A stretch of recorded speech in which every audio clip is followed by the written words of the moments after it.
Hey, what's going on, guys? This is KNasty3890 here. I'm back with another MLB 17 The Show video. Today, I'm actually doing a list of what things I want to see in MLB 18 The Show franchise.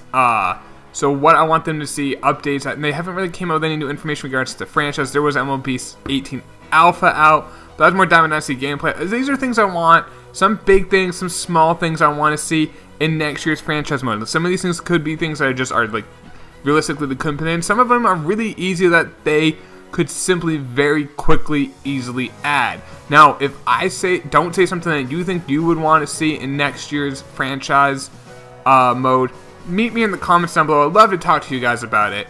Let's get right into it. And first thing I want to do is it'd be awesome to be like right on this screen or any screen to see stats for any of your former players or any players who have made the Hall of Fame. I'm not sure if you guys are aware, but when they go to retire players and then they go to the Hall of Fame, it says this is the last time you can ever see those attributes, those stats those players had.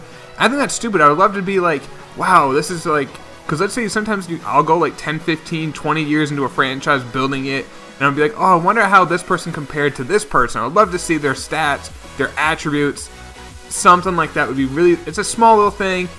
I'm not sure how much memory it would take, I guess, but that would be something I would love to see. They used to have that in a lot of these things I've seen in older baseball games from like the early mid 2000s. So if they had it, I know this could have it. Stepping away from that and more of a thing in regards to prospects. One thing they added to the show, which I love, is top prospects. I love this right here. I love seeing what they are. I love seeing it listed out. I would want them to change a couple things with it. First off, you can keep this as it is. I would love them to rank each, like there's something called MLB Pipeline, which is done through MLB.com, where they rank the top 30 prospects each franchise has in real life. Now, when you get from like 8 or 9, a lot of those guys beyond that aren't going to really be big name players. They might. I mean, like Goldschmidt was never a big prospect, and he turned into one of the best players in the league, maybe a future Hall of Famer. But he was never really thought of as being like a legit huge top prospect. Some guys who are top prospects don't pan out. So you can see those lists. Now I'm not sure if they could realistically have 30 for each team. I'd love them to have rank each team's top 10. That way when I'm making a trade with a team, I could be like, let's say I'm trading away a rental and I get their number 3 and their number 7 prospect back. That would be nice to see. I could kind of get an idea. And I can also see how they rank my prospects. I may think this guy's really high. They say he's really like the 4th best prospect that we have. So that would be a really cool thing for them to do. Just each team's top 10 prospects all the time. Another thing I would like them to do, in the draft, you guys that talk about it, you know how these guys are aged? Like sometimes I see them, they're like 25 years old. No one gets drafted when they're 25. The latest someone will get drafted is 23, maybe. And those are guys who played 4 years in college and then redshirted a year, and now they're eligible. Most players, when they're drafted, are ages 18, 19, 20, 21, or 22. Now, that's just American or Puerto Rican players. There's the international signing period, which you guys did not know is on July 1st, 16-year-old Dominican, Venezuelan, I think Mexico is not part of the draft, so they're that. And I believe Japan really has their own thing, so that's not really part of it. But any of like the Caribbean countries, Aruba, Brazil's starting to get a few players. They all sign on July 1st, 16-year-olds. There's no draft. They don't have a draft yet. So that would be something that I want them to include. International players don't get drafted. I don't want to see like, where is it? This guy right here. He's Dominican Republic, Steve Conrad, this guy in this franchise.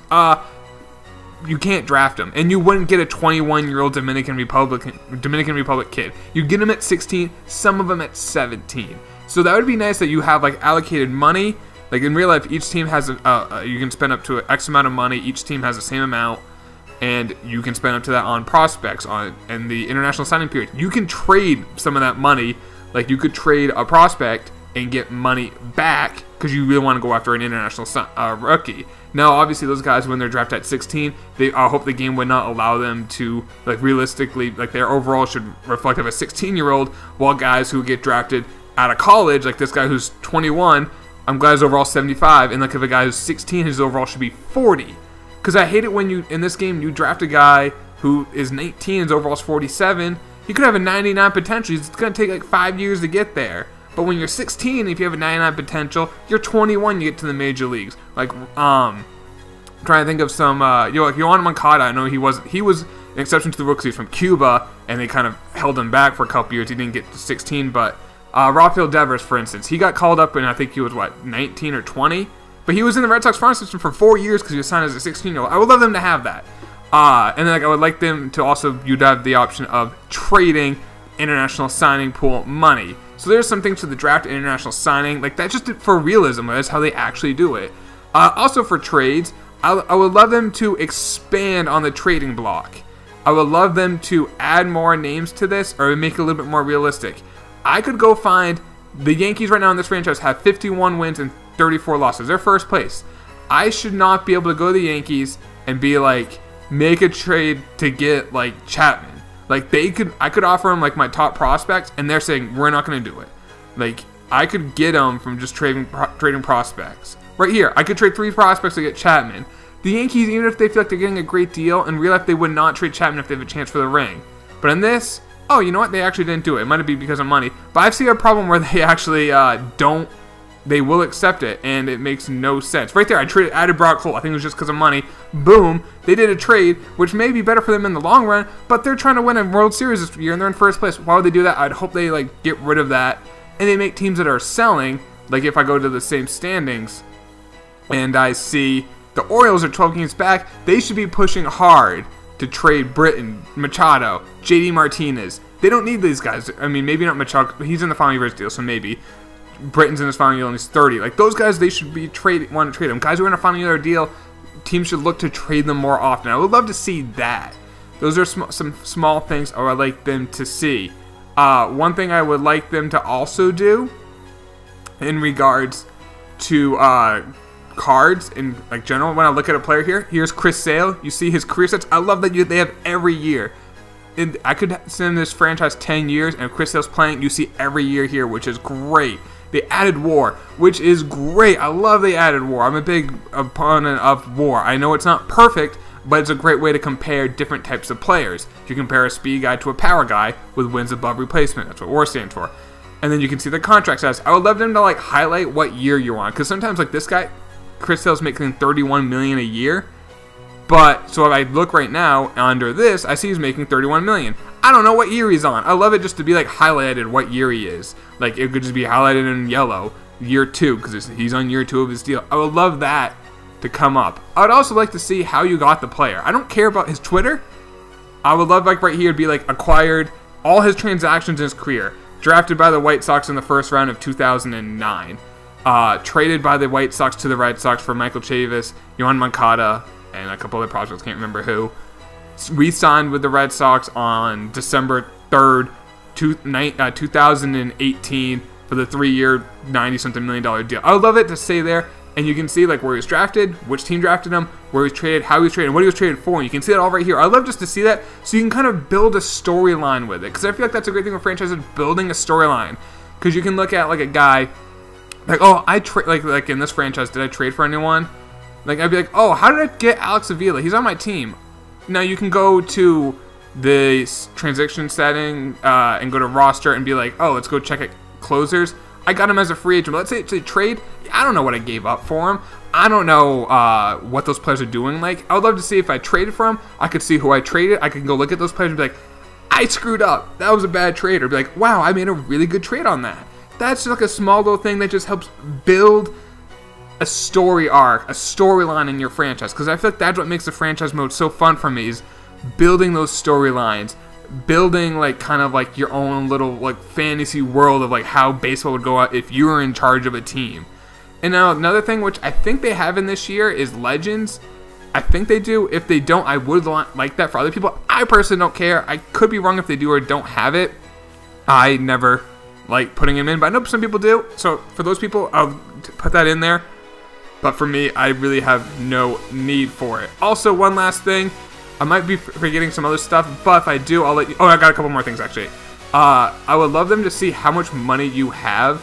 I hate how they have the budget. I like how they break it down here, but I like when I'm going to a trade, it would just say you have... Like, I'm doing a trade here. It says, like, your max offer, your cash flow. I like to say you can you can take on $6 million in salary, or you can take in $30 million in salary the rest of the year. I would love it just to say it right there, just for convenience. And one last thing, this is a big thing. However, it's not that big because MVP Baseball 2005 did this. Owner mode with build your own stadium. You could do, I don't think they had relocation, but you could build your own stadium. You could pick your own type of stadium. You could add on seats, make it a colossal stadium. That would be so much fun. Building your own stadium and have it be like, because baseball stadiums are different than anything else. They're different than basketball, hockey, football, because every stadium is different and you can have your unique advantage. Let's say I'm a Red Sox fan. I want to build a Red Sox franchise, but I want it to be a huge pitcher's ballpark. I can make a ballpark that's 430 that's dead center, 350 down the lines, and you know what? It's going to be a pitcher's ballpark. Or let's say I want a hitter's ballpark, and I'm going to make it 380 to center, 320 down the lines.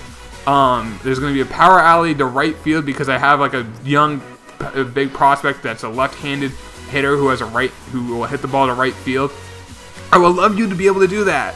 Create a stadium. MVP, I'm not sure it's MVP Baseball. It was Baseball 2006 for EA Sports made it for a college baseball. And you could literally design the whole outfield dimensions. It was great. You could make like 50-foot walls and have it be 280 feet down the line with a 50-foot wall. You could do something crazy like that. It would be so cool if they had that feature in this year.